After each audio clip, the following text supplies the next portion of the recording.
Okay, so hello everyone and welcome back to my YouTube channel CA Vaibhav Vashisht, a channel where you will be getting all the classes of your economics and business studies at free of cost. And not just free of cost, we'll be learning all the concepts of your economics with fun, with examples of some big celebrities and real life scenarios, ताकि आपको किसी भी चीज़ को रटना ना पड़े और आपको इकोनॉमिक्स का हर कंसेप्ट समझ में आ जाए. सो स्टूडेंट्स, आज हम क्या देखने वाले हैं बेटा? आज हम देखने वाले हैं measures to control money supply in the economy, या मैं इसको ऐसे बोल लूँ, measure to control the credit creation by the commercial banks.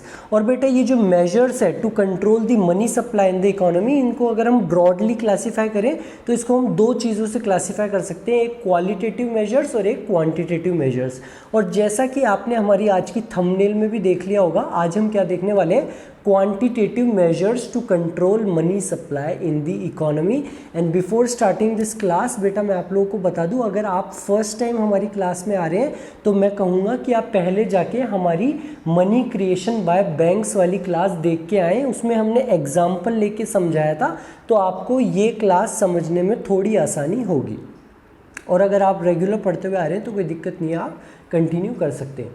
सो बेटा अब आपका क्वेश्चन होना चाहिए कि सर अब ठीक है, हम measures to control money supply, but ये ना, ये मनी सप्लाई को हम कंट्रोल करते क्यों हैं? कंट्रोल का मतलब कम ज़्यादा हम करते क्यों हैं? तो बेटा to control the two situations और ऑफ इकोनॉमी, और दो सिचुएशन क्या है? इन्फ्लेशन और डिफ्लेशन. आप लोगों को बहुत अच्छे से पता है कि इन्फ्लेशन क्या होता है जब मार्केट प्राइसेस हाई होती है, डिफ्लेशन क्या होता है. इन inflation the demand is much more than the supply of goods and services. बेटा जो गुड्स एंड सर्विसेज है उसकी सप्लाई तो होती है कम, लेकिन लोगों के पास में पैसा इतना ज़्यादा होता है कि डिमांड बहुत ज़्यादा होती है, and the situation is known as inflation. उसमें हम क्या करेंगे? हम मनी सप्लाई को कम कर देंगे, यानी लोगों के हाथ में पैसा कम होगा तो डिमांड कम होगी, and ultimately will reach a equilibrium point. In the case of deflation, जहाँ पे डिमांड कम है, यहाँ पे हम मनी सप्लाई को ज़्यादा कर देंगे. क्योंकि हम मनी सप्लाई ज़्यादा करेंगे, लोगों के हाथ में पैसा ज़्यादा होगा, demand will be increase and will ultimately reach an equilibrium point. ठीक है सर, तो हम ये समझ गए कि हम मनी सप्लाई को कम ज़्यादा करने वाले हैं इन्फ्लेशन और डिफ्लेशन की सिचुएशन को कंट्रोल करने के लिए. So without wasting any more time, let's just get started with our today's class of quantitative measures to control the money supply in the economy, या मैं इसे कहूँ quantitative measures to control the credit creation by commercial banks. और मैंने यहाँ पे credit creation क्यों बोला, वो उन बच्चों को समझ में आ गया होगा जो हमारी money creation by central banks by commercial banks वाली क्लास देख के आ रहे हैं. So your first quantitative measure to control the money supply is what we have already learned in our class of money creation by commercial banks, and also हमारी जो functions of central bank वाली class थी उसमें भी हमने एक point देखा था सेंट्रल बैंक के फंक्शन का. क्या था वो पॉइंट? Control of credit. बेटा हमने वहाँ पे भी इसको देखा था, एक बार हम फिर से डिस्कस कर लेते हैं. क्या होता है हमारा CRR? Cash reserve ratio is the amount of cash reserves banks need to keep with the whom? with the RBI. बेटा हमने एग्जाम्पल लिया था कि बैंक्स के पास में डिपॉजिट आई थी कितने की? 100 करोड़ रुपए की. तो क्या वो बैंक 100 के 100 करोड़ का ही लोन दे सकती है? नहीं. First they need to keep some amount as cash reserves with the RBI. हमने हमारे एग्जाम्पल में देखा था 5% CRR थी, यानी कि बैंक्स को पहले 100 करोड़ का 5% यानी कि 5 करोड़ रुपए RBI के पास में एज कैश रिजर्व रखना होगा. बचा हुआ 95 करोड़ वो लोन दे सकती है. और ये जो 5% है, क्या ये रेट बैंक्स तय करेगी कि हमको इतना रखना है? नहीं बेटा, ये रेट कौन तय करेगा? हमारा RBI ही कि CRR क्या होना चाहिए. हमने हमारे एग्जाम्पल में देखा था कि 5% की CRR थी, अगर हमने CRR बढ़ा के 10% कर दी थी तो क्या हुआ था? Now banks need to keep 10% of 100 crore with the RBI, so their capacity to create money was lowered. और उनकी बेटा कैपेसिटी कम हुई तो मनी सप्लाई कम हुई, लोगों के हाथ में पैसा कम आया, so demand was lowered and ultimately situation of inflation was controlled. बेटा मैं इसको ये भी कह सकता हूँ, चलो हम पहले दूसरा एग्जांपल भी लेते हैं कि अगर CRR को हम कम कर देंगे, यानी कि अभी CRR है 5%, अगर मैं इसको कम करके 2% ही कर दूं, so now banks need to keep only 2% of 100 crore, that is only 2 crore with the RBI. बचा हुआ वो 98 करोड़ लोन दे सकते हैं. So the capacity to create money by banks will be increased. Ultimately लोगों के हाथ में ज़्यादा पैसा होगा, demand will be increased and the situation of what, deflation will be controlled. तो बेटा क्या मैं ऐसे कह सकता हूँ that there is an inverse proportion relationship between CRR and the capacity to create money by banks. अगर CRR बढ़ेगी तो capacity to create money by banks कम होगा, अगर CRR कम होगी तो capacity to create money by banks बढ़ेगा. So there is an inversely proportion relation between CRR and capacity to create money by banks.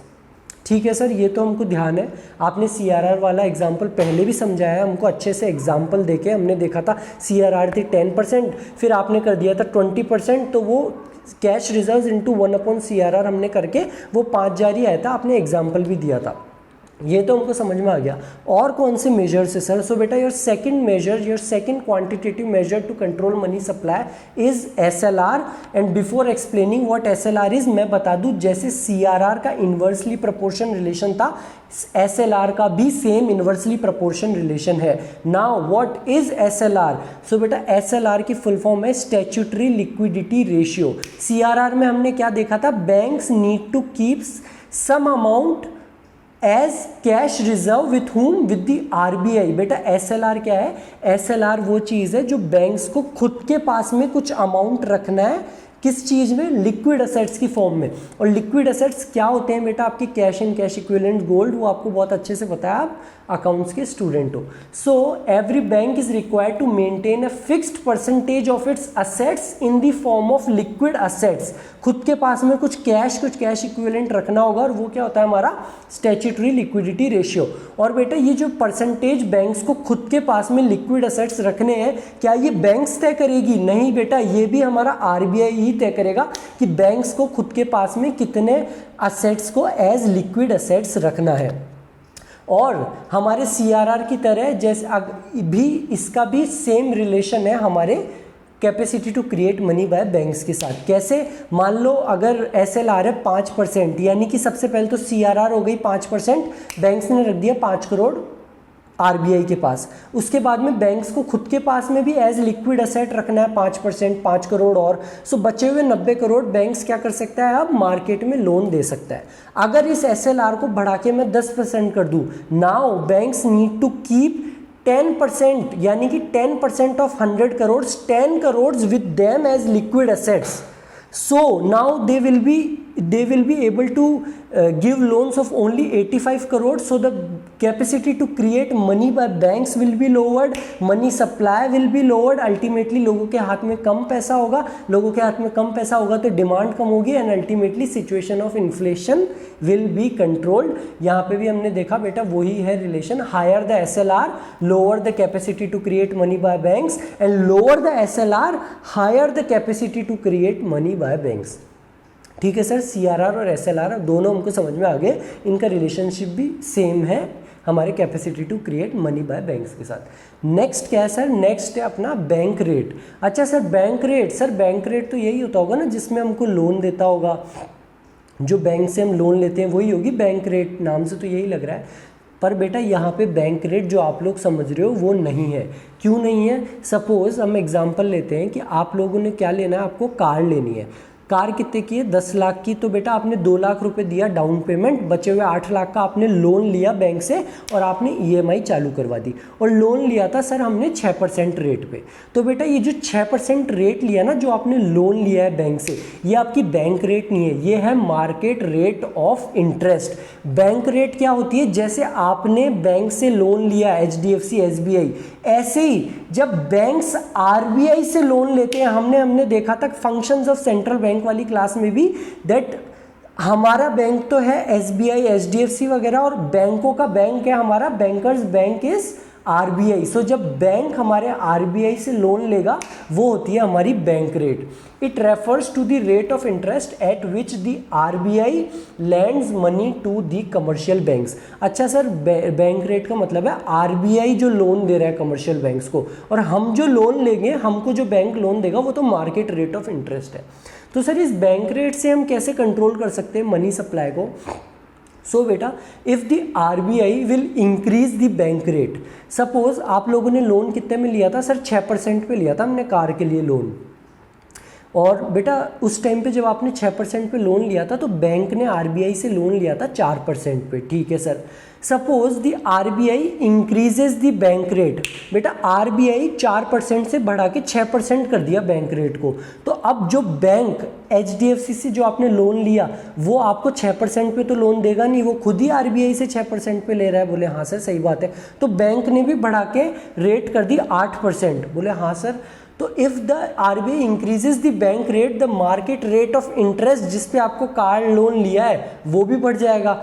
So the cost of capital being borne by you, बेटा आप लोगों के हाथ में जो खर्चा आएगा वो भी बढ़ जाएगा। हाँ सर, और बेटा क्योंकि आपके हाथों में आने वाला खर्चा बढ़ जाएगा तो आपकी जो इच्छा है ना लोन लेने की वो कम हो जाएगी। The demand of credit will be reduced, if the demand of credit it reduced, बेटा आप लोगों के हाथों में कम पैसा आएगा क्योंकि आपने लोन लिया ही नहीं। So the situation of inflation will be controlled. In the same way, in just the same way, if the bank rate is decreased, बेटा अगर आरबीआई 4% से कम करके 2% ही कर देता है आपकी बैंक रेट को, so the market rate of interest will also be decrease. बेटा जो एचडीएफसी से आपने कार लोन लिया, एचडीएफसी भी उस पैसे को कम कर देगा, 6% के बजाय 4% पे दे देगा। If the market rate of interest is decrease, the cost of capital being borne by you, जो खर्चा आप लोगों का आएगा टोटल कार का वो भी कम हो जाएगा। तो अब हो सकता है अब एक कार लेने के बजाय 2-2 कार उठा लो कि मैं भी ले रहा हूँ,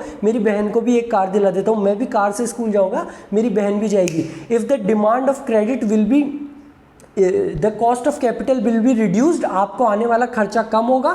so the demand of credit will be increased, आप लोन लोगे आपके पास में पैसा ज़्यादा होगा। So the demand will be increased and ultimately it will cure the situation of deflation. ठीक है सर, हमको ये भी समझ में आ गया, हमको सीआरआर, एसएलआर और बैंक रेट ये तीनों समझ में आ गए। और बेटा मैं इन तीनों में एक चीज़ कॉमन बताऊं तो इन तीनों में इन्वर्सली प्रोपोर्शन रिलेशन है हमारे credit creation by commercial banks के साथ। अगर वो चीज़ बढ़ रही है तो क्रेडिट क्रिएशन कम हो रहा है या हमारी मनी सप्लाई कम हो रही है। हाँ सर, हमने देखा तीनों में इन्वर्सली प्रोपोर्शन रिलेशन था। सीआरआर, एसएलआर, बैंक रेट तीनों अगर बढ़ेगी तो मनी सप्लाई हमारी कम होगी, अगर तीनों कम होएगी तो मनी सप्लाई बढ़ेगी। चौथी चीज़ क्या है सर? तो बेटा आपकी चौथी चीज़ बहुत इंटरेस्टिंग है। चौथी चीज़ है ओपन मार्केट ऑपरेशंस। सर बाकी चीज़ें से थोड़ा नाम से क्लियर हो रही थी, ये तो नाम से भी क्लियर नहीं हो रहा। सो बेटा ओपन मार्केट ऑपरेशंस क्या होता है? आप लोगों के पास में बेटा सिक्योरिटीज़ होती है। सर सिक्योरिटीज़ का मतलब शेयर्स, बॉन्ड्स, डिबेंचर्स, ये आप लोगों के पास में है। बोले हाँ सर, हम भी खरीद रखे हैं, हमारे पेरेंट्स ने खरीद रखे हैं हमारे लिए शेयर्स वगैरह। यहाँ पे बेटा आरबीआई क्या करता है ओपन मार्केट ऑपरेशंस में, वो जो सिक्योरिटीज़ है आपके पास में शेयर्स, बॉन्ड, उसको खरीद बेच करता है गवर्नमेंट के बिहाफ पे। सर हमारे साथ में ओपन मार्केट का मतलब आप लोगों के साथ में खरीद बेच करता है और उससे मनी सप्लाई को कंट्रोल करता है। सर हमारे साथ में खरीद बेच करके कैसे कंट्रोल कर सकता है sir RBI? So suppose the RBI sells the security. बेटा आरबीआई ने क्या किया, शेयर्स वगैरह बेचे आप लोगों को, ठीक है सर। तो बेटा अगर आरबीआई सिक्योरिटीज़ बेच रहा है यानी कि आप खरीद रहे हो, तो आरबीआई सिक्योरिटीज़ बेचा, आप लोगों को सिक्योरिटी मिली और बदले में आपने क्या दिया, पैसा। हाँ सर, हमने सिक्योरिटी ले रहे हैं, हम शेयर्स खरीद रहे हैं किसी कंपनी के, किसी भी चीज़ के, तो पैसा तो जाएगा ही हमारी जेब से। बेटा आपकी जेब से पैसा निकल गया सिक्योरिटीज़ को खरीदने में, आपकी जेब में पैसा ही नहीं बचा, तो आप बैंकों में पैसा नहीं रखोगे। अगर आप बैंकों में पैसा नहीं रखोगे तो जो बैंक के कैश रिजर्व्स है वो कम हो जाएंगे। बैंक की कैश रिजर्व्स कम होंगे तो ultimately the capacity to create money by banks will be lowered, ultimately the money supply will be lowered. बेटा मनी सप्लाई कम होगी, लोगों के हाथ में पैसा कम होगा तो हमारी डिमांड कम होगी and ultimately the situation of inflation will be controlled. So if the RBI sells the security, liquidity will be soaked from the market. आपने पैसे दे दिया सिक्योरिटी खरीदने में, कमर्शियल बैंक में पैसा नहीं रखा, cash reserves of the banks are squeezed, वो कम हो जाएंगे। So the credit creation by the commercial banks will be decreased and ultimately inflation will be controlled. In just the same way if the RBI buys the security. बेटा अगर RBI खरीद लेती है security तो बदले में आपको क्या मिलेगा, रोकड़ा। हाँ सर, हमको पैसा मिलेगा क्योंकि हमने उसको शेयर्स, बॉन्ड्स बेचे हैं। अब आप उस पैसे को क्या करोगे, आप उस सरप्लस पैसे को बेच दोगे, बेटा बैंक में पार्क कर दोगे। So the cash reserves of the bank will increase. If the cash reserves of the bank will increase, the credit creation capacity of the commercial banks will increase and ultimately the money supply will increase. लोगों के हाथ में पैसा ज़्यादा होगा, demand ज़्यादा होगी, तो कौन सी सिचुएशन कंट्रोल होगी? हमारी डिफ्लेशन की। ठीक है सर, हमको ये भी समझ में आ गया। अगर इन्फ्लेशन को कंट्रोल करना है तो आरबीआई सेल कर देती है सिक्योरिटीज़ को, और अगर डिफ्लेशन को कंट्रोल करना है तो आरबीआई बाय कर लेती है सिक्योरिटीज़ को हमारे ओपन मार्केट ऑपरेशन में। और बताओ सर, ये 4 चीज़ तो हो गई, ये चारों तो समझ में आ गई, और क्या है? सो बेटा your fifth measure to control the money supply is repo rate. Sir repo rate क्या होता है? तो बेटा मैं आपको बताऊं, repo rate is just like your bank rate. Sir ये क्या बात हुई? बैंक रेट तो वो था जिस पे आरबीआई लोन दे रही थी हमारे कमर्शियल बैंक्स को। बेटा रेपो रेट भी वही चीज़ है। आरबीआई जब कमर्शियल बैंक्स को लोन देती है उसको रेपो रेट भी कहते हैं। सर फिर इनमें डिफरेंस क्या है? तो बेटा जब अगर बैंक्स को लॉन्ग टर्म लोन्स चाहिए तो वो जाएंगे बैंक रेट पे, और अगर उनको शॉर्ट टर्म लोन्स चाहिए तो वो जाएंगे हमारी रेपो रेट पे। Plus there is also one thing, there will be collateral included in that. But ये चीज़ें बेटा ये थोड़ी हाई लेवल की चीज़ें, ये आप लोगों के जानने की ज़रूरत नहीं है। अगर मैं आपको और भी आपकी जनरल इन्फॉर्मेशन के लिए, आपकी नॉलेज के लिए बताऊं तो बेटा ये 1 से 14 दिन का अगर लोन चाहिए होता है तो वो हम रेपो रेट में लेती है बैंक्स आरबीआई से, और अगर लॉन्ग टर्म लोन चाहिए होता है तो जाती है वो बैंक रेट पे। और वो लॉन्ग टर्म भी बेटा मैक्सिमम 28 दिन का ही होता है।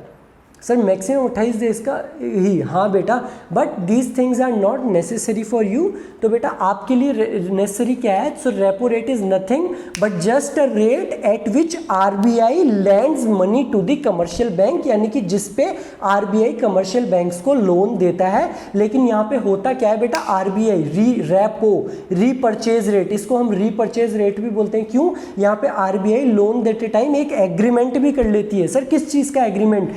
परचेज एग्रीमेंट कि आपको फ्यूचर डेट पे एक सर्टेन प्राइस पे उन सिक्योरिटीज को खरीदना होगा हमसे वापस। A repurchase agreement is signed by both the parties stating that the securities will be repurchased by the commercial banks on a given date at a predetermined price। यानी कि यहाँ पे क्या है बेटा?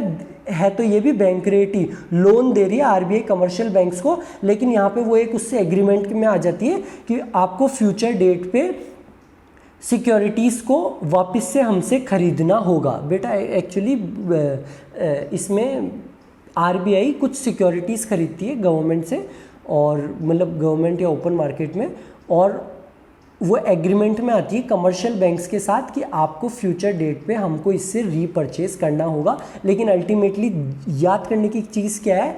यहाँ पे क्या हो रहा है बेटा? लोन का काम। आरबीआई क्या दे रही है कमर्शियल बैंक्स को? लोन।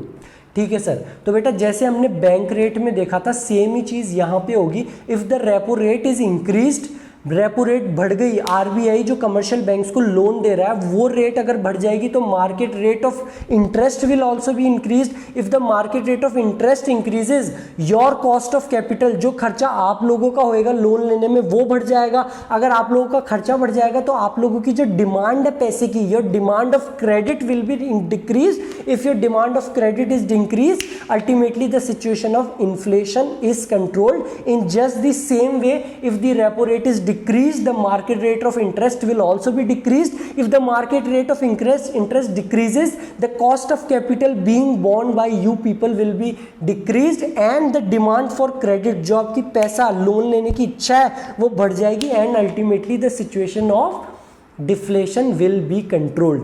हमारी CRR, SLR, bank rate, repo rate, इन चारों में बेटा हमारा सबका जो रेट है और जो क्रेडिट क्रिएशन बाय बैंक्स है उनका इन्वर्सली प्रोपोर्शन रिलेशन है। एक बढ़ रहा है तो दूसरा कम हो रहा है। ये हो गए बेटा आपके 5 मेजर्स। जो आपका छठा मेजर है वो जस्ट इसका अपोजिट है। ये है रेपो रेट, हमारा छठा मेजर है reverse repo rate. Repo rate में बेटा क्या हो रहा था? आरबीआई क्या कर रहा था? कमर्शियल बैंक्स को लोन दे रहा था। रिवर्स रेपो रेट में बैंक्स आरबीआई के पास में पैसा जमा कराते हैं। जैसे आप बैंक से लोन लेते हो और आपके पास में अगर सरप्लस पैसा होता है तो आप जमा करा देते हो ना, in the same way repo rate में तो आरबीआई बैंक्स को, कमर्शियल बैंक्स को लोन दे रहा था, और यहाँ पे रिवर्स रेपो रेट में बैंक्स अपने डिपॉजिट एक्स्ट्रा सरप्लस पैसा हमारे आरबीआई के पास में डिपॉजिट करा रहे हैं, जिसपे उनको क्या होगी बेटा? Interest income. The rate at which the RBI accepts deposits from the commercial banks through government securities is also called as reverse repo rate. It is also known as reverse repurchase rate. बेटा जैसे हमने repo rate में देखा था एक reverse repurchase agreement हुआ था, same repurchase agreement is also signed by both this parties stating that the securities will be repurchased on a given date at a predetermined price in your reverse repo rate also. और बेटा यहाँ पे क्या होता है, it allows bank to earn interest income. वहाँ पे तो जब लोन दिया था तो इंटरेस्ट देना पड़ रहा था बैंक्स को, यहाँ पे बेटा डिपॉजिट करवाया है तो इनकी इंटरेस्ट की कमाई होगी. ठीक है सर, हमको ये समझ में आ गया. ये एक तरीके से सिंपल भाषा में समझें तो बैंक्स डिपॉजिट करा रहे हैं अपना पैसा. लेकिन सर इससे हम कंट्रोल कैसे कर सकते हैं मनी सप्लाई को? सो if the reverse repo rate is increased, अगर मैं रिवर्स रेपो रेट को बढ़ा दूंगा तो बेटा बैंक सोचेगी, अगर मान लो रिवर्स रेपो रेट है अभी 5%, अगर ये बढ़ के आरबीआई बढ़ा के इसको 10% कर देगी तो बैंक सोचेगी कि यार ज़्यादा पैसा आरबीआई के पास में डिपॉजिट करा देते हैं, वहाँ से ज़्यादा इनकम होगी. अभी तो 5% ही हो रही है, 10% हो रही है, थोड़ा और पैसा लगाओ. Banks will be encourage to park more funds with the RBI, and if the banks will park more funds with the RBI, ज़्यादा पैसा आरबीआई को देंगे तो बेटा वो लोन वगैरह कम देंगे. So the credit creation will be decreased, ultimately the money supply will be decreased and the situation of inflation will be controlled. In the same way if the reverse repo rate is decreased, बेटा अगर reverse repo rate कम कर देती है RBI तो bank सोचेगी कि हम RBI के पास में क्यों रखवाए, फंड्स इतना कम इंटरेस्ट दे रही है हमको, हम लोन ही दे देंगे. So the banks are discouraged to park funds their funds with the RBI and ultimately the credit creation capacity of commercial banks will be increased and the money supply in the economy will be increased. और बेटा money supply increase होगी, लोगों के हाथ में पैसा ज़्यादा होगा तो डिमांड बढ़ेगी and ultimately the situation of deflation will be controlled. बेटा ये थी आपकी क्लास आज, quantitative measures to control money supply in the economy, या मैं कह दूं quantitative measures to control credit creation by commercial banks के ऊपर. और बेटा हमने एक बार एक क्विक रिवीजन कर लेते हैं कि हमने इसमें क्या क्या देखा. बेटा सबसे पहले तो हमने देखा CRR, जो हम ऑलरेडी देख के आ चुके हैं दो बार हमारी मनी क्रिएशन बाय बैंक्स और फंक्शंस ऑफ सेंट्रल बैंक में. हमने देखा CRR और उनमें इन्वर्सली प्रोपोर्शन रिलेशन है. सेम हमने देखा बेटा SLR, और SLR क्या होता था, जो कमर्शियल बैंक्स को खुद के पास में क्या रखने हैं बेटा, लिक्विड एसेट्स की फॉर्म में कुछ पैसा उनको खुद के पास में रखना है, मतलब जितना भी एसेट्स है उसका कुछ परसेंटेज को उनको खुद के पास में एज लिक्विड एसेट्स रखना है. इसमें भी हमारे इन्वर्सली प्रोपोर्शन रिलेशन है. नेक्स्ट हमने देखा बैंक रेट. बैंक रेट क्या है, जिसपे आरबीआई लोन देता है बैंक्स को. If the bank rate is increase, market rate of interest increase होता है, कॉस्ट ऑफ कैपिटल बढ़ता है, डिमांड ऑफ क्रेडिट कम होती है, आपकी कार लेने की इच्छा कम होती है और अल्टीमेटली इन्फ्लेशन कंट्रोल होता है. उसके बाद में हमने देखा बेटा open market operations. Government RBI inflation control करने के लिए क्या करेगा, सेल कर देगा सिक्योरिटीज़ को. अगर वो सेल करेगा सिक्योरिटी को, आप लोगों को खरीदना पड़ेगा, आप लोगों की जेब में से पैसा गायब, तो आप बैंक में जमा नहीं कराओगे, बैंक के कैश रिजर्व कम होंगे तो बैंक्स की क्रेडिट क्रिएशन कैपेसिटी कम होगी and ultimately the situation of inflation will be controlled. आपका फिफ्थ था बेटा अपना रेपो रेट. रेपो रेट क्या है, it's just like the bank rate, but difference क्या है, बैंक रेट में तो लॉन्ग टर्म फंड्स जब चाहिए होते हैं तो बैंक रेट पे जाएंगे बैंक्स आरबीआई से, और अगर शॉर्ट टर्म फंड्स चाहिए 1 से 14 दिन के लिए तो वो किस पे जाएंगे, रेपो रेट पे हमारे आरबीआई से लोन लेने के लिए. यहाँ पे भी रिलेशन बेटा इनका सेम था. फिर हमने देखा रिवर्स रेपो रेट, जो रेपो रेट का जस्ट उल्टा है, वहाँ पे आरबीआई लोन दे रहा था बैंक्स को. रिवर्स रेपो रेट में बैंक्स खुद का एक्स्ट्रा पैसा आरबीआई के पास में जमा कराएंगे. रिवर्स रेपो रेट अगर बढ़ती है तो बैंक सोचेंगे कि ज़्यादा से ज़्यादा पैसा हम जमा करवाते हैं हमारे आरबीआई के पास में, और अगर वो ज़्यादा पैसा वहाँ जमा करवाएंगे तो लोन कम देंगे, क्रेडिट क्रिएशन कैपेसिटी कम होगी and ultimately the situation of inflation will be controlled. So बेटा ये थी आपकी class quantitative measures to control the money supply in the economy पे. नेक्स्ट क्लास हमारी होने वाली है qualitative measures to control the money supply पे. So thank you very much. If you are getting all the concepts just give a thumbs up to the video. Also don't forget to subscribe the channel. मिलते हैं हम हमारी next class में. Thank you very much.